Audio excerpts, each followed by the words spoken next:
Bom, meus irmãos, falando agora a respeito do livro de Jó em si, o livro tem uma linguagem poética, né? Como foi falado no livro anterior, porque ele se utiliza aí de figuras de linguagem, né? Metáforas, hipérboles, aliterações e tudo isso, como também já foi dito no vídeo anterior. E ele também é poético e prosaico, né? Porque tem feito em estilo prosa, uma conversa direta, né? Isso se na literatura tem o nome de prosa, estilo prosaico.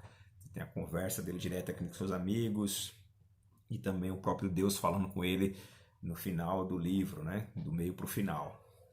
Então o livro, ele é, aqui na lição, até na revista, no livro, na página 6, tem aqui a divisão do livro de Jó, né?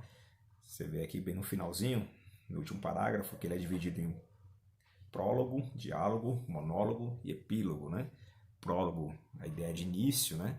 Isso é uma linguagem da Grécia Antiga, dos teatros da Grécia Antiga, todo início de peças, você falava que era o prólogo, né? O início ali de forma, né, brilhante, um início bonito, épico. Você tem o diálogo, né? A conversa de Jó com seus amigos, tanto a réplica, a tréplica, né? Como as duas partes ali interagiam na conversa, né? Interagia ali na narrativa do livro. Então isso, o diálogo. O monólogo, a parte tanto que Jó, né, começa a falar ali direto, sem interferência, e também quando Deus se revela a ele também, começa a falar de forma de monólogo, né, diretamente e sem interrupções ali, quando ele começa a falar a respeito da sua grandeza para Jó. E por final, o epílogo também, a linguagem grega, que fala a respeito do fechamento, né, da cena, fechamento ali do episódio, fechamento da situação, fechamento do que estava ocorrendo. E aqui no caso, fechamento do livro. Então é prólogo, diálogo, monólogo e epílogo, a divisão do livro de Jó.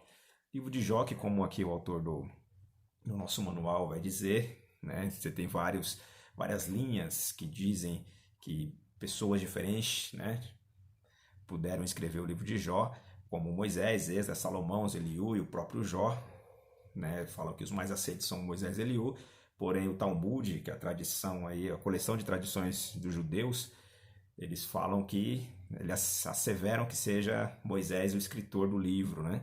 de Jó. Faz, creio, também mais sentido, até pela forma que o livro narra a história, o personagem, parece dar a entender que é um livro muito antigo e da época patriarcal, né? Porque tem uma outra corrente muito forte que diz que o livro foi feito ou por Salomão ou por alguém na época de Salomão. Mas pelo contexto, eu também sou adepto da tese que seja Moisés o escritor do livro, né? Por mais que Jó tenha vivido muito antes de Moisés, dá a entender que ele é um livro foi escrito na época patriarcal, ou seja, na época de Abraão, né? Moisés, tanto por fontes ali ditas orais, pessoas que contavam para ele, né? Histórias que passavam de pai para filho. Chegou para Moisés também com a inspiração de Deus. Creio que os detalhes ali foi o próprio Deus que inspirou Moisés para escrever. Assim como Moisés escreveu Gênesis, ele não fazia parte, né, histórica do momento histórico de Gênesis. Ele, obviamente, foi nascer bem depois, mas tanto por tradição oral quanto o próprio Deus lembrando não, o próprio Deus ensinando ele, o próprio Deus revelando para ele o que ocorreu no passado, no início. Acho que da mesma forma também foi no livro de Jó. Então, acho que é plausível que seja tido como Moisés o escritor, né? Aí caso tenha sido seu autor, aqui o manual fala que Moisés deve tê-lo escrito enquanto estava em Midian, as terras de Midian.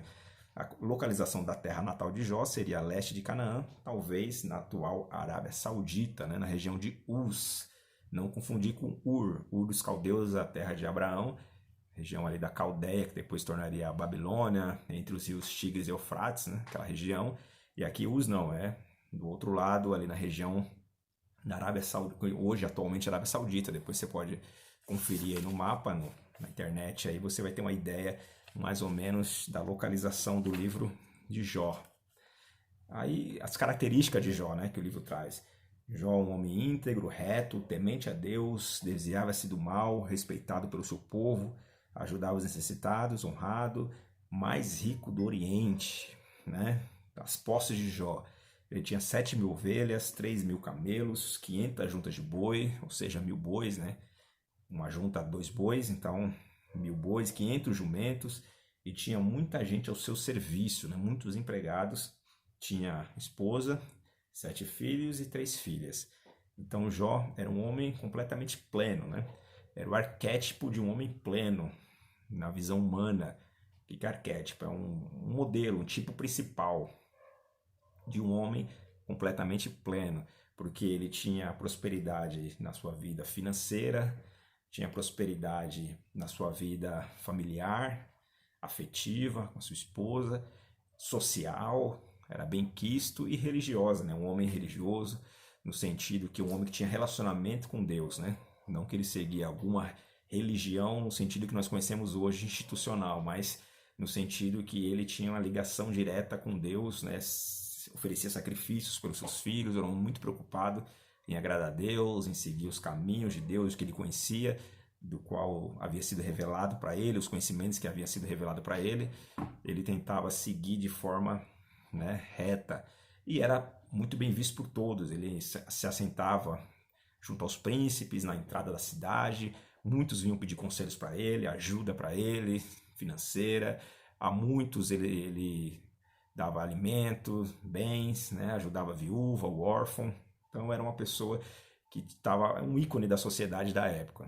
Então um homem desse praticamente perfeito aos olhos humanos, né? Então aqui que é o grande drama do livro de Jó, como um homem com essas características, tão bom, tão benéfico, tão abençoado, pode sofrer esse revés, né? Sofrer essa tribulação que veio como um vendaval na sua vida.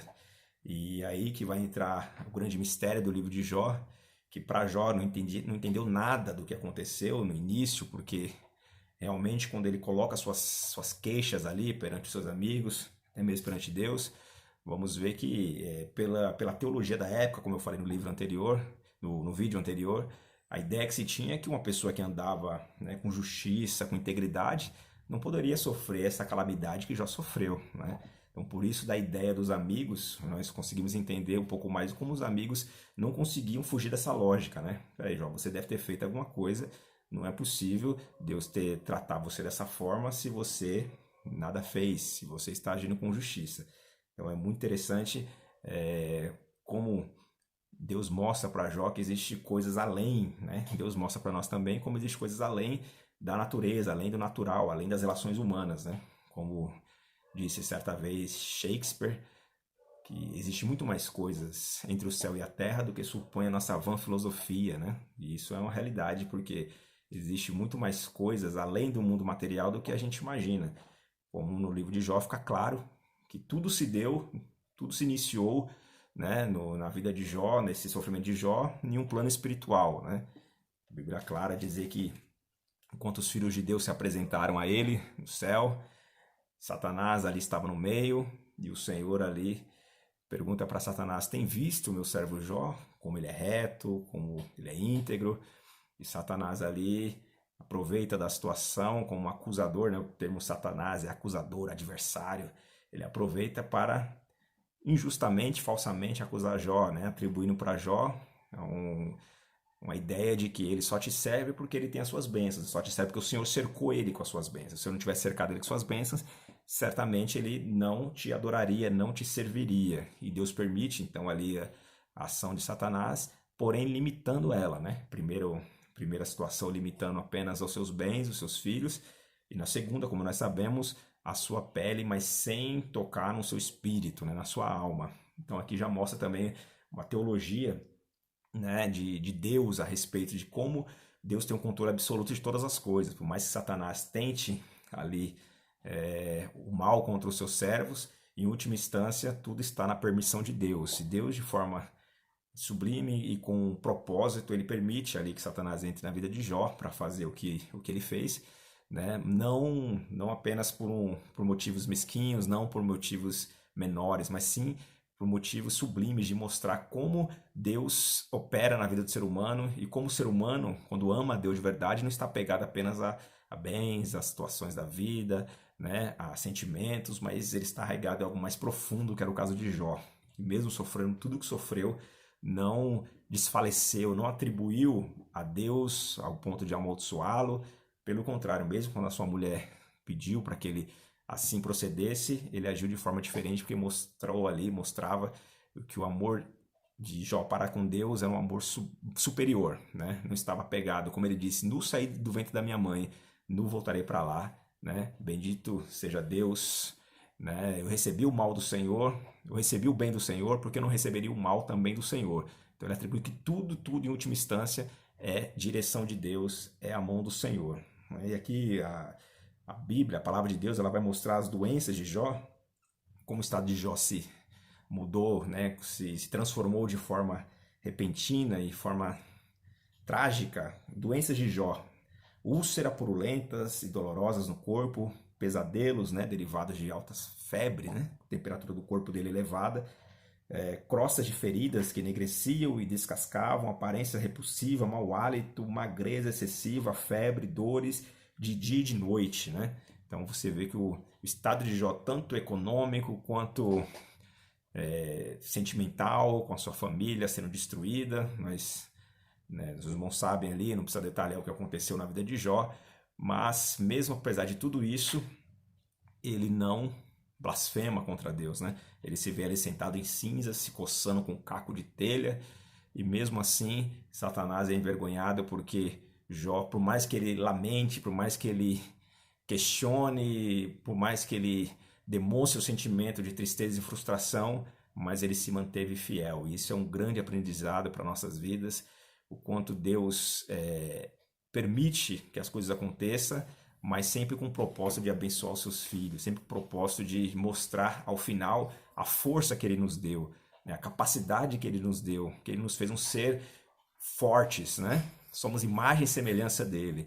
E quando ainda cremos, quando temos fé, quando depositamos nossa fé nele, e aí Satanás fica, né, totalmente ali sem saber o que se passa, como se dá aquilo, né? Como era possível um homem ser tão fiel, mesmo tamanha tristeza e tamanho sofrimento. Bom, no próximo vídeo vamos continuar falando, já entrando nos questionários, né? Isso é mais ou menos o panorama do livro de Jó. Eu vou concluir no próximo vídeo e a gente já entra nos questionários e conforme o questionário vai se desenrolando, nós vamos, como ele é na sequência dos textos, nós vamos fazendo comentários e no final a gente vai ter percorrido todo o livro de Jó, né? Toda essa primeira parte aí das 2 lições. O livro de Jó vai faltar uma lição para o próximo, né? Que seria no próximo encontro, próxima sequência de vídeos eu farei em outro dia. A gente vai continuar a finalizar Jó e já entrar no livro de Salmos. Amém, meus irmãos? Então até o próximo vídeo.